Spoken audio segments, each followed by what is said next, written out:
Herkese yeniden merhaba arkadaşlar. Kanalıma hoş geldiniz. Umuyorum ki hepiniz çok iyisinizdir. Sağlığınız, keyfiniz ve enerjiniz yerindedir ümit ediyorum ki arkadaşlar. Şimdi arkadaşlar böyle otururken aklıma çok değişik bir konu geldi. Düşündüm. Güzel bir konu olabileceğini düşündüm yani. Şöyle aklınızda bir kişi olabilir. Eski sevgiliniz olabilir. Berabersinizdir. Sürekli ayrılıp barışıyorsunuzdur. Ama hep oradasınızdır. Yani kişi sizin hep orada olduğunuzu biliyordur. Hiç belki bugüne kadar hiç sizi kaybetme gibi bir şeylere karşı karşıya kalmamıştır. Yani böyle bir şeyle yüzleşmek zorunda kalmamıştır. Ya da işte dediğim gibi eski sevgilinizdir ama hala düşünüyorsunuzdur ya da iletişiminiz bir şekilde devam ediyordur, kopamıyorsunuzdur. Ya da fark etmez. Artık siz kendi ilişki tipinize göre alın arkadaşlar. Şunu soracağız. Aklınızdaki kişi, ilişki tipiniz her ne olursa olsun, sizi gerçekten kaybettiğini anlasa, bunu hissetse ama gerçekten kaybettiğini, yani artık onu aklınızdan çıkardığınızı, kalbinizden, hayatınızdan çıkardığınızı tamamen, bu gibi bir konuları, yani bunu gerçekten anlasa ve buna inansa acaba ne yapardı, ne düşünürdü, ne hissederdi, ne yapardı arkadaşlar? Buna bakacağız. Deste seçmeni olacak. 2 adet destem var. İlk destem kırmızı klasik tarot destesi. İkinci destem ise Sufi tarot destesi arkadaşlar, mavi olan. İlk deste kırmızı, ikinci deste mavi. Şu şekilde seçiminizi yapabilirsiniz. Dilerseniz ikisini de dinleyebilirsiniz. Kendinize uyanları alabilirsiniz. Nasıl isterseniz arkadaşlar. Bugün böyle bir konu geldi aklıma. Evet. Dilerseniz vakit kaybetmeyelim. Videoyu durdurarak da seçiminizi yapabilirsiniz.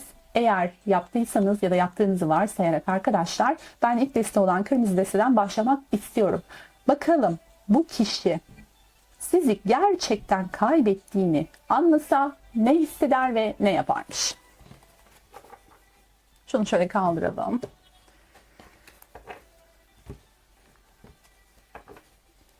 Şimdi 2 sıra halinde bakmayı planlıyorum. İlk sırada, yani üst sırada böyle bir durumda ne hisseder diye bakacağız. Yani duyguları ne yönde olurdu?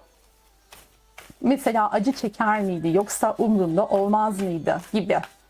İkinci sırada ise eylemlerine bakacağız arkadaşlar. Ne yapardı? Evet. Şimdi nedense almak istemedim o kartı ya. Bir tanesi gözüme çarptı ama şunu almak istiyorum. Bu hisleri, bu da eylemleri olsun.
Kart kendini attı. Şimdi ben bunu alacağım arkadaşlar tabii ki. Resmen düştü çünkü ve imparatorite düştü arkadaşlar. Güzel de bir kart düştü. Evet.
Ne kadar sabırlı bir kişi var karşınızda böyle.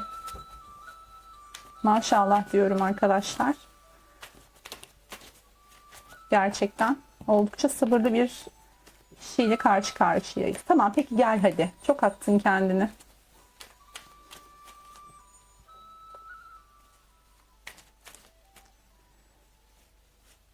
Sen de gel.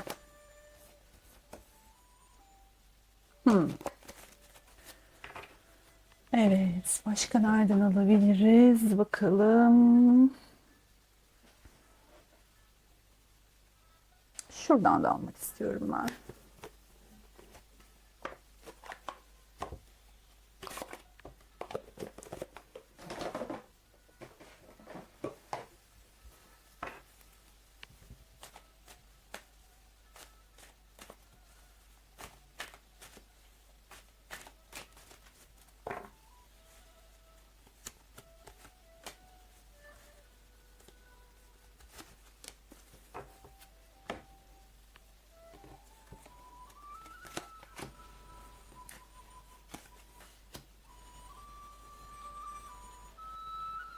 Görünüyor değil mi? Evet. Gayet güzel.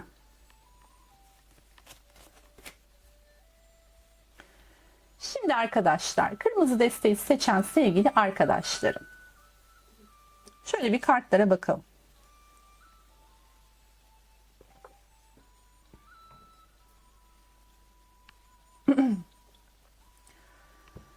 Şimdi aklınızdaki kişiye soruyorum. Diyorum ki sen bu insanı, yani sizden için bu kişiyi tamamen kaybettiğini anlasan, bunu hissetsen ya da bunu görsen ne hissedersin diye soruyorum. Hislerin ne olur?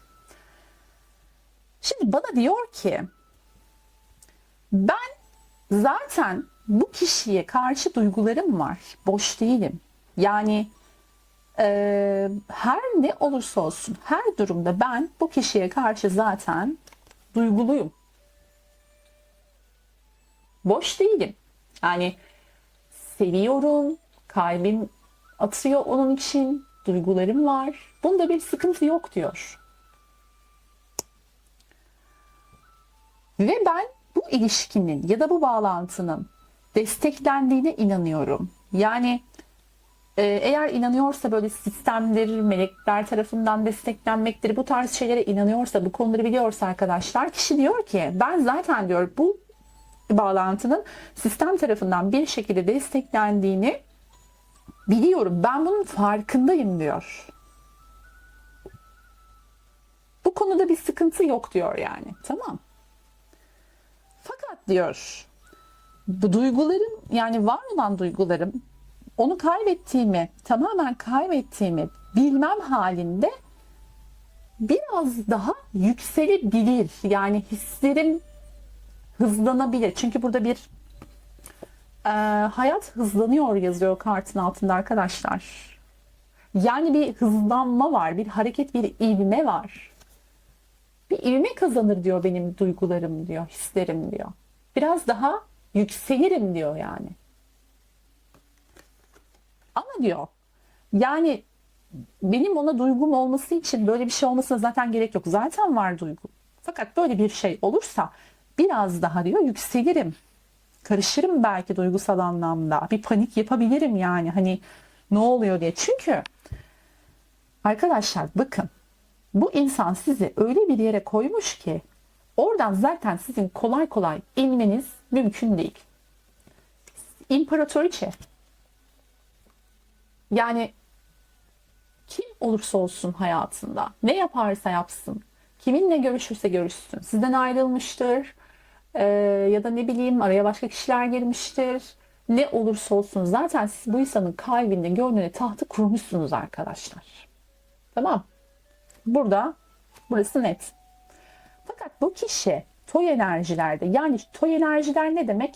Gamhat gelmiş, böyle biraz çocuksu, toy, biraz hovarda falan o tarz bir kişi gibi görünüyor bu kişi. Yani tam olarak olgunlaşmamış yani.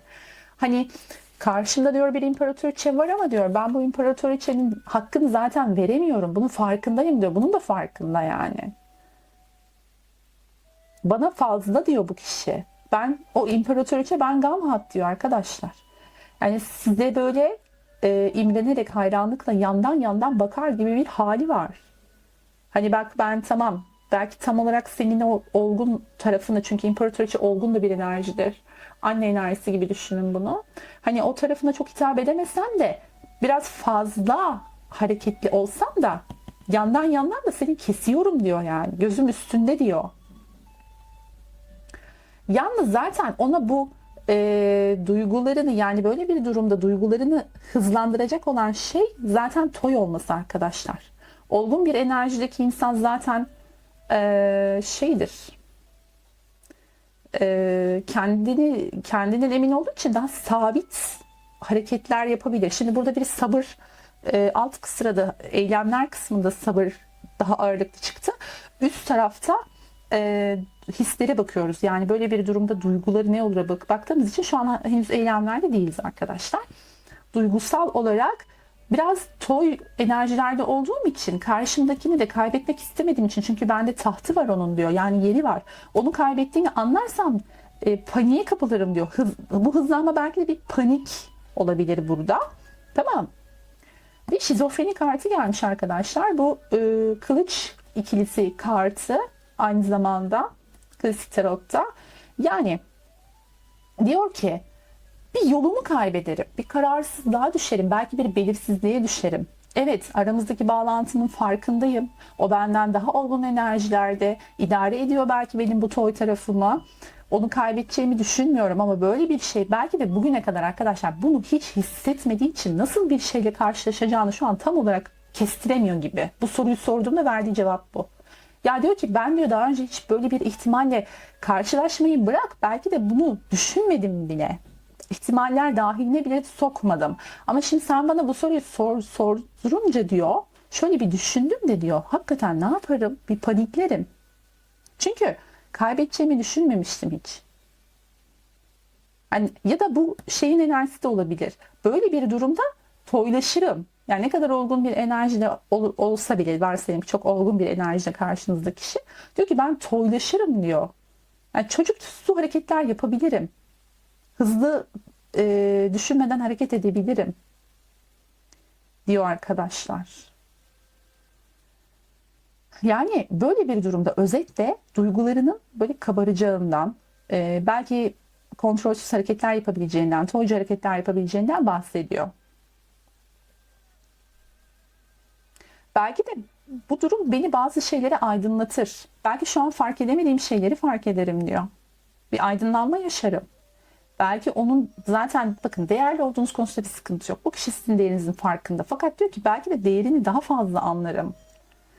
Gerçekten bilinç altında bir imparatoriçesinizdir siz onun. Henüz bilince çıkmamıştır. Belki de bu bilince çıkar. Yani her durumda arkadaşlar duygular konusunda bir değişim yaşarım, olgunlaşırım, aydınlanırım, olgunlaşırım derken çocuk aslında tam tersi burada. Yani çocuksu hareketler yapabilirim ama sonrasında bu beni bir aydınlanmaya götürebilir. Karşımdakinin gerçek anlamda bir imparatoriçe olduğunu anlayabilirim diyor. Anlatabildim mi düşünüyorum. Umarım anlatabilmişimdir arkadaşlar. Ve belki de bugüne kadar hiç yapmadığım teklifleri yapabilirim. Mesela örnek veriyorum çok basit bu kartın üstünde gördüğüm için çok basit bir örnek vereceğim. Belki bugüne kadar bir çiçek bile alıp gelmemiştir eline size arkadaşlar. Belki böyle biri olabilirim diyor. Bakın burada kişinin elinde gül var ve altında teklif yazısı var. Yani bu beni değişik bir kişiye doğru götürebilir. Değişik bir insan olmamı sağlayabilir. Bugüne kadar davranmadığım şekilde davranmamı sağlayabilir. Ve arkadaşlar hani şey demiyor kişi. Yani benim şimdi çok fazla çok güçlü duygularım yok ama böyle bir şey olursa çok güçlenir demiyor arkadaşlar. Tekrar edelim buraya yanlış anlaşılma olmasın. Zaten diyor benim duygum var. Fakat böyle bir durumda daha da böyle çocuksu duygu bir şekilde duyguyla dolarım. Yani çocuksu duygulara kapılabilirim. Ve ben o duygulara kapıldıkça, ben toy tarafıma doğru kaydıkça o kişi de yani siz de daha böyle gözümde büyüyen imparatoriçe enerjisine bürünebilir. Zıt yönlü gibi düşünün arkadaşlar bunu. Böyle bir cevap veriyor yukarısı.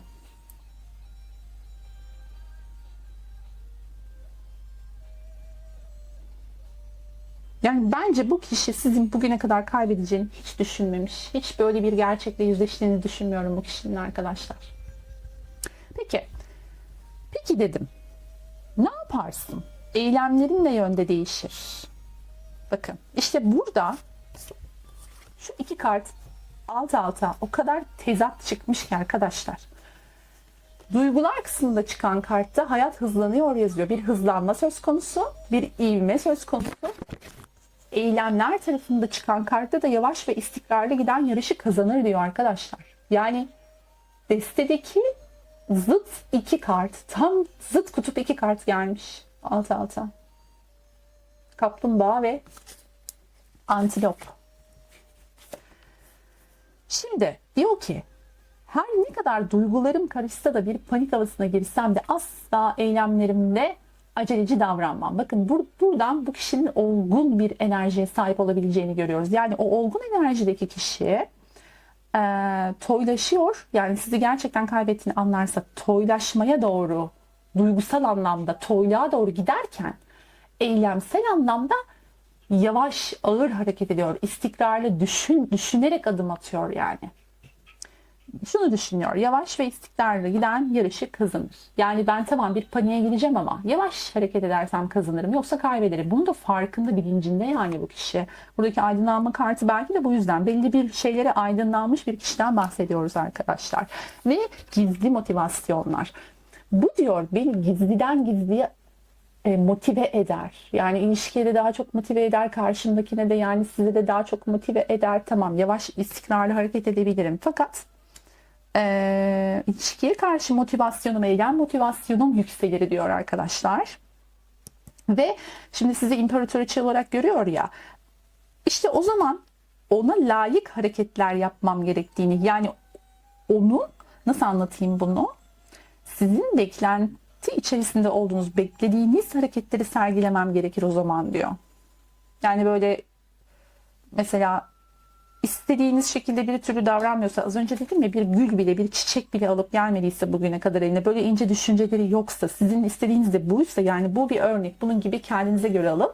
Böyle bir durum varsa arkadaşlar diyor ki işte o zaman benim diyor tıpkı ona layık, o bir imparatoriçe ve benim de ona layık bir şekilde hareket etmem, teklifte bulunmam ya da davranmam, onun hoşuna gidecek, ona değerli olduğunu hissettirecek, hak ettiği değeri verecek şekilde davranmam gerekir diyor.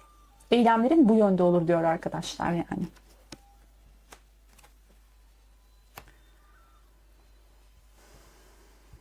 Bakın kupa onlusu gelmiş. Ya arkadaşlar bir şey söyleyeceğim de bence bu kişinin böyle bir şeye ihtiyacı var gibi görünüyor. Ne yalan söyleyeyim. Çünkü bakın atam deva kendini, dişi enerjisinin farkında olan, kadının farkında olan bir enerjidir. Burada da imparatoriçe var. Ya sizin enerjiniz o kadar güzel çıkmış ki. İmparatoriçe, atam deva, çekici, kaybedilmekten korkulan kadın. Anlatabiliyor muyum? Yani değerini, kendi değerini bilen ve bunu karşı tarafa hissettirebilen bir kadın potansiyeli var sizde arkadaşlar. Böyle birisi gibi görüyor sizi. Zaten böylesiniz de, yani bu desteğe çekilen arkadaşlarım için konuşuyorum. Burada ciddi anlamda bir değerde bir dişil enerji var. Farkında mısınız değil misiniz bilmiyorum kendi değerinizin arkadaşlar. Fakat burada ciddi anlamda şey var. Yani atam deva. Yani bakın atam deva ve gamhat. Yani bilmiyorum, size sanki böyle kendini layık da görmeyen de biri var gibi görünüyor. Fakat dediğim gibi bu kişinin bence böyle bir şeye ihtiyacı var gibi görünüyor arkadaşlar. Çünkü bu garip bir şekilde onu mutlu da edermiş. Yani böyle bir şey olsa, böyle benim diyor, yani ben onun ağzından konuşayım şimdi size. Benim diyor böyle bir şeye ihtiyacım var aslında. Olsa çok da mutlu olurum diyor. Evet paniklerim, evet kaybetme korkusu yaşarım ama belki de ben bu korkuyu yaşamak istiyorum. Belki buna ihtiyacım var diyor arkadaşlar. Çok ilginç bir şekilde. Neden böyle diyorum? Çünkü burada bir de şizofrenik kartı var. Yani şizofrenik bir şekilde diyelim artık. Bu şekilde konuşalım. Şizofrenik bir şekilde kişi acı çekmek istiyor bu konuda. Acı çekmek istemekten kastım yani acı çekmek istemiyor aslında da. Böyle bir şey olursa diyor hiç de fena olmaz aslında diyor. Beni mutlu eder diyor. Çünkü benim böyle bir şeye ihtiyacım var diyor. Belki de ona layık davranabilmek için. Anlatabiliyor muyum yani bağlantıyı? Böyle garip bir şey çıktı burada arkadaşlar. Ve sabır kartı. Bakın burada kaplumbağa çıkmıştı. Yavaş ve istikrarlı giden yarışı kazanır demişti ve sabır kartı.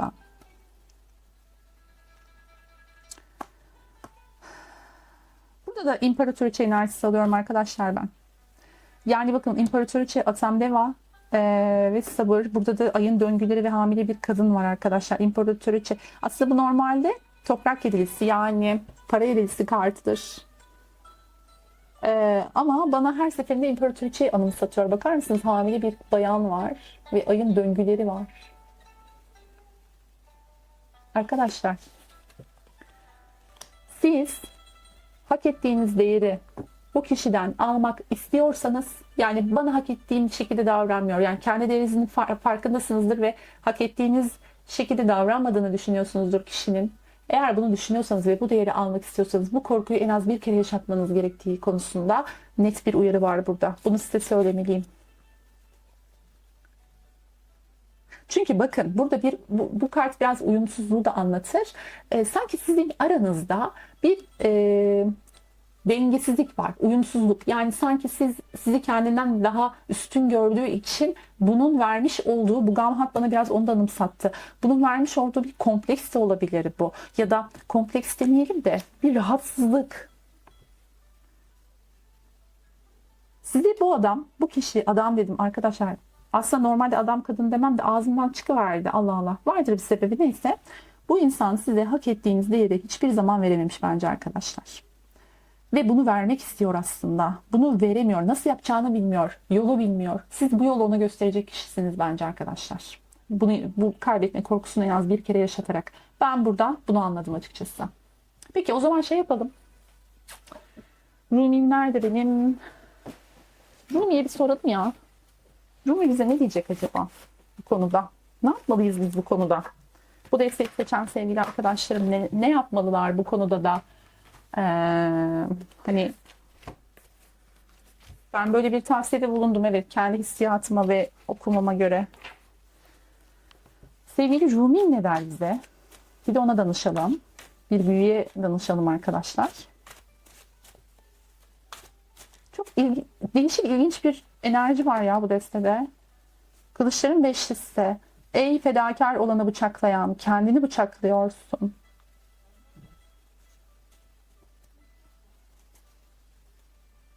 Arkadaşlar, benim buradan anladığım, bu Rumi kartından anladığım, Rumi'nin mesajından anladığım şey şu. Bu iyiliği kendinize yapın. Bu iyiliği kendinize yapın. Bu riski alın yani. Tamam. Yani bu bir risk. Evet, belki korkuyorsunuz kaybederim falan diye korkuyorsunuz ama arkadaşlar, bu riske girerseniz daha fazlasını kazanacağınızı bilmelisiniz. Nokta. Evet arkadaşlar. İlk destemiz bu şekildeydi.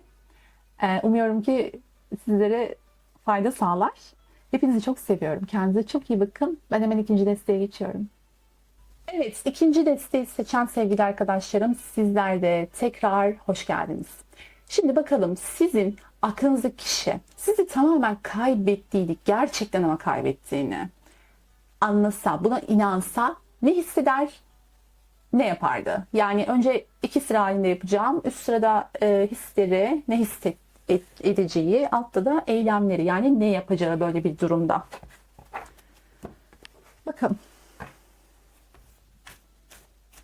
Bu desteği seçen sevgili arkadaşlarım için evrenden en doğru mesajları ve tavsiyeleri almaya niyet ediyorum. Döndü. Tilki. Yakışıklı tilkimiz geldi arkadaşlar. Peki.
Yani illa size böyle mi davranmak gerekiyor diye sormak geldi içimden arkadaşlar.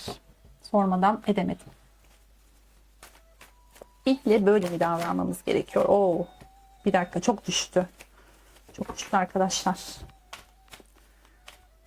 Neden güzel davranınca, düzgün davranınca anlamıyorsunuz kıymetinizi diyesim geldi açıkçası. Peki bakalım.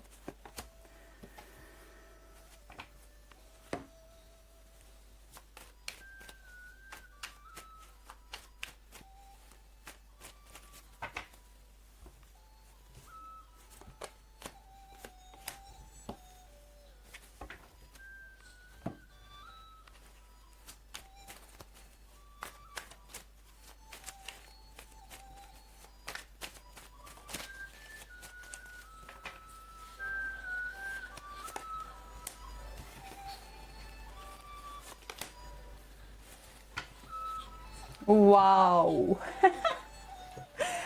Ay, bunu demeden edemedim arkadaşlar. Kusura bakmayın, ağzımdan çıktı bir anda ama yani şimdi anlatacağım. Peki arkadaşlar, bakın şimdi. Bir keyif çayından bir yudum, keyif yudumu alayım arkadaşlar. Çok hoşuma gitti çünkü bu durum. Evet. Şimdi bakın, burada da aynı şey çıktı. Geçen destede, yani bir önceki destede de böyle tam burada duygular, yani ne hissederdin kısmında. Çünkü soruyoruz ya, hani tamamen kaybettiğini anlasan ne hissederdin? Üst kısım bu arkadaşlar. Aynı yerde hızlı hareket etmeyle ilgili bir şey çıkmıştı. Burada da hızlı tepkiler verin diyor. Bakın arkadaşlar, kolektifte desteleri ayırsak da her ne kadar, kolektifteki durum şu. Diyor ki karşınızdaki kişi, yani aklınızdaki kişi, ben böyle bir şeyle karşı karşıya kalsam paniklerim diyor. Panik hissederim. Bakın, eylemde değiliz henüz. Hislerdeyiz, duygulardayız, tamam.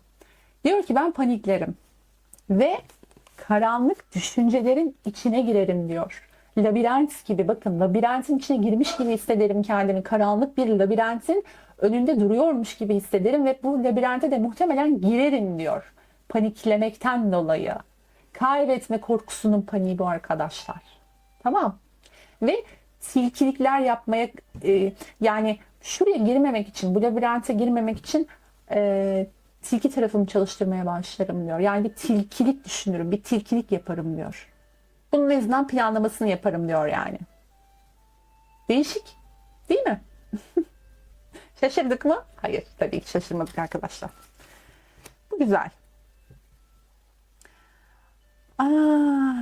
Ve diyor ki arkadaşlar, bakın, kartın altında yazan şey aptal yürek yazıyor kartın altında. Ben diyor paniklerim ve bu panik bana aptalca şeyler yaptırabilir, hissettirebilir. Yani böyle şeyler yapmaya beni meyilletebilir diyor. Buna meyilli olurum diyor kısaca. Gözümdeki değeri daha çok tabii ki artar. Yani arkadaşlar, zaten bunu yaptığınız için değeriniz artıyorsa bu insan gerçekten çok yolu var bu insanın yani. Hani değerinizi bunu yapmadan anlayamıyorsa, az önce o yüzden dedim kartları dizerken. Çok yolu var demek ki. Biraz da zaten böyle bir aptal yürek biraz da şeyi anımsatıyor bana her seferinde. Joker kartını arkadaşlar. Yani toy, bir önceki şeyde de Gamhat çıkmıştı. Enerjiler çok benziyor bu arada. Toy enerji, çaylak enerji, acemi. Bu acemilikten dolayı paniklerim diyor zaten. Bu kart bana biraz Joker'i anımsatıyor her seferinde arkadaşlar. Ben diyor böyle çok olgunca hareket edebilecek bir güce sahip değilim diyor. Bakın, burada da asa sekizlisi, yani bir hız var burada. Fakat hemen yanında da deve kartı var arkadaşlar. Yani bu kişi bence duygusal dünyasında normal şartlarda da kendiyle çelişen biri. Mesela bir bakıyorsunuzdur çok sakin, bir bakıyorsunuzdur çok hareketli. Ne yaptığını anlayamıyorsunuzdur, ne düşündüğünü anlayamıyorsunuzdur. Çünkü kendisi de henüz bazı şeyler içinde oturtamamıştır. Dengeyi kuramıyordur arkadaşlar. Sanki biraz böyle bir kişi gibi geldi bana bu kişi. Kurnaz, çekici bir kişiden bahsediyoruz bu arada. Biraz kurnaz ve dediğim gibi biraz da çekici. Toy, çaylak tarzı, böyle biraz çok olgunca hareket edemeyen gibi. Öyle diyelim. O şekilde tanımlayalım. Burada diyor ki ben diyor yani o kadar paniklerim ki ne yapacağımı şaşırırım diyor. Çok mantıklı hareketler yapamam. Hızlanırım diyor. Hız var burada. Yani duygularım hızlanır diyor. Hislerim karışır birbirine diyor. Bence bu biraz birbirine karışmaktan da bahsediyor. Bir duyguların, hislerin birbirine karışması, yani ne düşündüğünü bilememek, ne hissettiğini bilememek, bir saçmalamak, afallamak gibi düşünebiliriz arkadaşlar bunu. Kişi bu şekilde konuşuyor. Ve burada da bu kart bana şeyi biraz anımsattı. Yani bu deve kartı bir olgunluk, böyle sabırdan ziyade burada arkadaşlar bana bir yer değişikliği gibi geliyor. Yani diyor ki belki de diyor bu panikleyeceğim ya ben burada, hani çok olgun hareket edemeyeceğim, saçmalayacağım, belki aptalca hareketler yapacağım ya, işte bunu göstermemek için karşımdaki kişiye gitme isteği, yer değiştirme hissiyatı içerisinde olabilirim diyor. Böyle bir eğilimim olabilir yani. Belki giderim, yani bak ben seni kaybediyorsam ben de o zaman gidiyorum yapabilirim belki. Böyle hareket edebilirim ama bunun altında, bu gitme isteğinin altında şey var yani. Size bir şey belli etmemek. Hani o hallerini görmemeniz, belki o saçmalıklarını, o toyluklarını görmemeniz gibi arkadaşlar.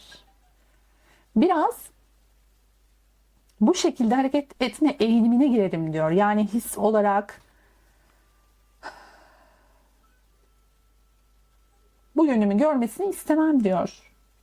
Ve arkadaşlar bakın, burada da bir yüzleşme var. Kendimle ilgili bazı konularda içime döner, belki bu deve belki biraz onu da anlatabilir. Bu gitmek belki içine doğru bir yolculukta olabilir. Biraz kendimle yüzleşip maskelerimi belki indirmek zorunda olduğumu hissedebilirim diyor. Size karşı maskeli davrandığını düşünüyorsanız maskelerimi indirebilirim diyor yani. Ve kendimle yüzleşebilirim diyor. Yani bu durum bana kendimle yüzleşme imkanı sunabilir. Ya da böyle bir fırsat verebilir. Ya da buna sebep olabilir. Belki de bugüne kadar yüzleşemediğim şeylerimle yüzleşmeme sebep olabilir diyor arkadaşlar. Ama burada kesinlikle acemi bir enerji var. Ve belki de bugüne kadar böyle bir durumla karşılaşmadıysa gerçekten o hallerini hiç görmediniz belki. Kendini daha farklı gösteriyor size. Sanki maske gibi hissediyorum şunu. Yani maske takıyor size. Siz bu maskem düşer benim diyor. Ona taktığım maske düşebilir diyor. Bu yüzden zaten gitme ihtiyacı duyabilirim. Onun yanından uzaklaşma ihtiyacı. Kendi halinde kalma ihtiyacı. Çünkü bu hallerimi görmesini hiç istemem diyor arkadaşlar. Peki. Madem öyle bunları hissedersin. Bu şekilde düşünürsün. İşte karanlıklara girmekten korkarsın. Tilkilik yaparsın falan filan. Neyse tamam, hepsini anlattık. Anladık. Peki eylemlerin ne olur? Yani neler yaparsın dediğimde, bakın arkadaşlar, diyor ki ben ona, yani size başka seçeneklerim olduğunu da hissettiririm diyor. Kendinizi sonsuz olasılıklar açın. Yani tamam, madem öyle, madem ben seni kaybettim, o zaman ben de bir sürü benim seçeneğim var. Olasılık çok. Ben de kendimi onları açıyorum gibi bir eyleme girebilirim diyor. Fakat diyor, bunu yaparım ama içten içe yokluk bilinci yaşarım diyor.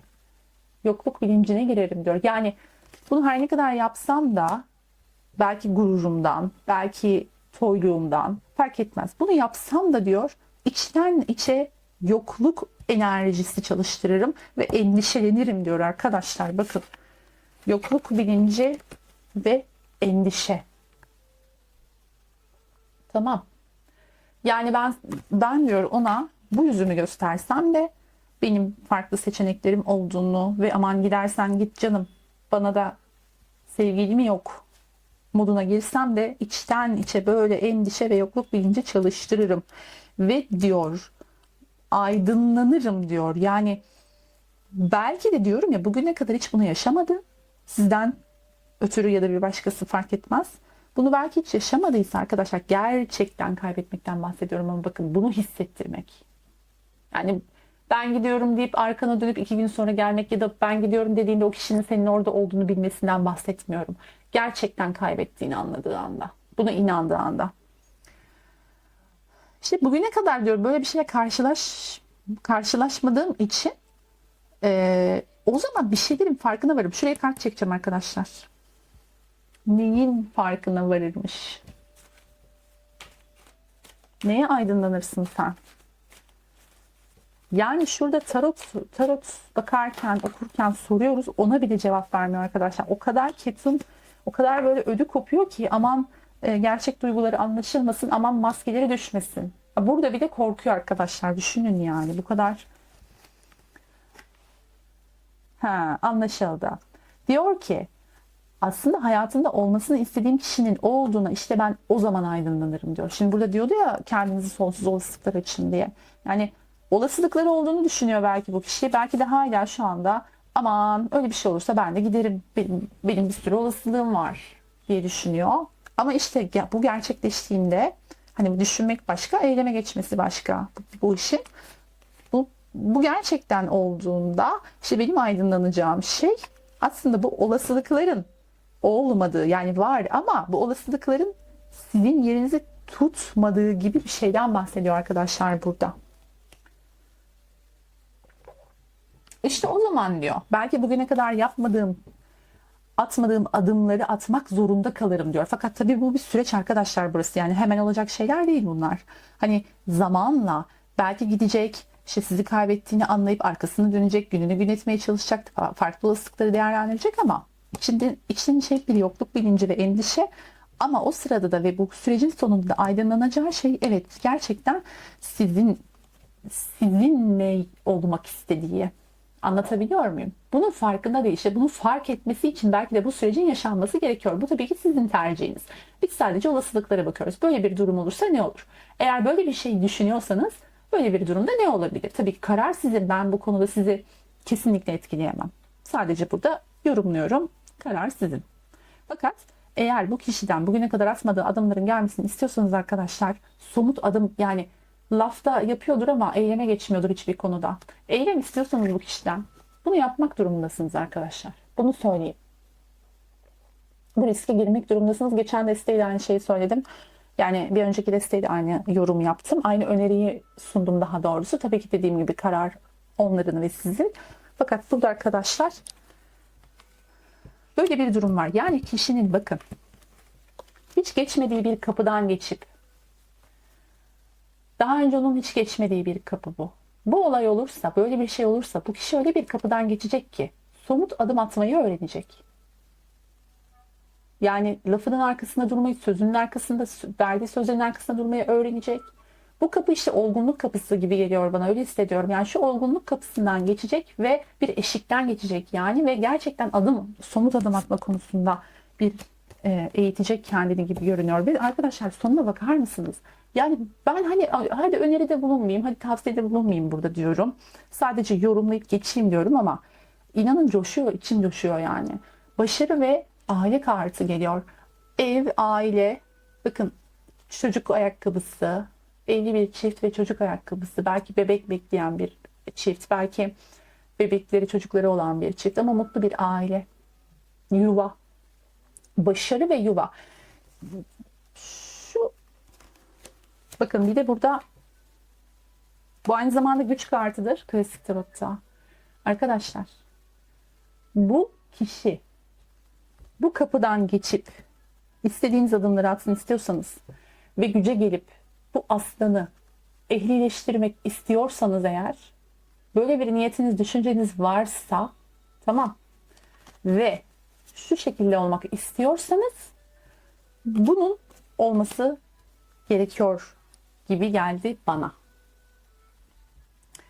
Peki soralım Rumi'ye. Oradan da tavsiye alalım. Rumi ne tavsiye eder? Ben böyle konuştum ama sanki şu gelmek istediği gibi arkadaşlar değil mi? Evet alıyorum. Alametlerindeki yıldızlarla dönerim dinarların ikilisi. Şimdi bir kap daha seçeceğim ama bunu bir yorumlayayım. Diyor ki burada. Böyle bir şey yapmaya karar verirsen diyor Rumi. Dengeyi iyi tuttur diyor. Tamam. Ne derler bir laf vardır. Çok hoşuma gider. Kantarın topuzunu kaçırma. Kantarın topuzunu kaçırmadan arkadaşlar bakın. Dengeli bir şekilde bu bir risk. Evet. Başta gidiyormuş gibi görünebilir ama size anlattım burada tek tek hepsini. Evet. Fakat arkadaşlar bunu dengeli yapacaksınız. Yapmaya karar verirseniz. Kantarın topuzunu kaçırmadan arkadaşlar. Tamam mı? Güzel. Bir kart daha istiyorum Rumi. Son tavsiyen nedir? Bu konuyla alakalı. Kadehlerin sekizlisi. Bakın arkadaşlar. Yani şimdi kadehlerin sekizlisi. Rumi. Ne diyor biliyor musunuz Rumi? Ey aşıklar, dünyayı terk etme zamanı. Cennetin davulu ruhumun kulağında çalıyor diyor. Bu kadehlerin sekizlisi biliyorsunuz ki kupa sekizlisidir arkadaşlar. Peki kupa sekizlisi neydi klasik tarotta? Gidendi. Yani arkasına dönüp hani o kupaları diziyor da onları dizdiği yani emek ettiği dizdiği kupaları arkasında dönüp gidiyor ya adam hani. Öyle resmediliyor şeyde klasik tarotta. İşte o arkadaşlar. Yani diyor ki emek ettim, kaybetmekten korkuyorum, bu riski alamam, ya kaybedersem, elime yüzüme bulaştırırsam değil. Bu riski alıp bunu yaparsan yani sen kazanacaksın. Bak ey aşıklar size söylüyor arkadaşlar. Dünyayı terk etme zamanı. Diyor ki evet bunu yapabilirsin, destekleniyorsun bu konuda. Belki de şu an tam zamanı, belki bu açılıma boşuna denk gelmediniz arkadaşlar. Böyle bir şeye ihtiyacınız var belki de. Belki sizin ilacınız bu şu anda. Ama dediğim gibi bakın kantarın topuzunu kaçırmadan. Dengeli bir şekilde. Tamam. Yani öyle kıskandırmak için gidip başka şeyler yani kıskandırma bir olayı bir kere kesinlikle tehlikeli de hani siz bilirsiniz kendinize göre işinizde arkadaşlar. Dengeye dikkat. Tamam. Dünyayı terk etme zamanı. Cennetin davulu ruhumun kulağında çalıyor. Rumi diyor ki kesinlikle bunu yapmalısın. Ben demiyorum bakın Rumi söylüyor arkadaşlar. Tekrar ediyorum. Dikkatinizi çekiyorum. Kart bunu söylüyor arkadaşlar. Şahaneydi. Güzeldi. Hoşuma gitti. Konu da güzeldi. Evet. Böyle arkadaşlar. Kendinize çok iyi bakın. Sizleri çok seviyorum. Bir sonraki açılımda görüşmek üzere arkadaşlar. Hoşça kalın.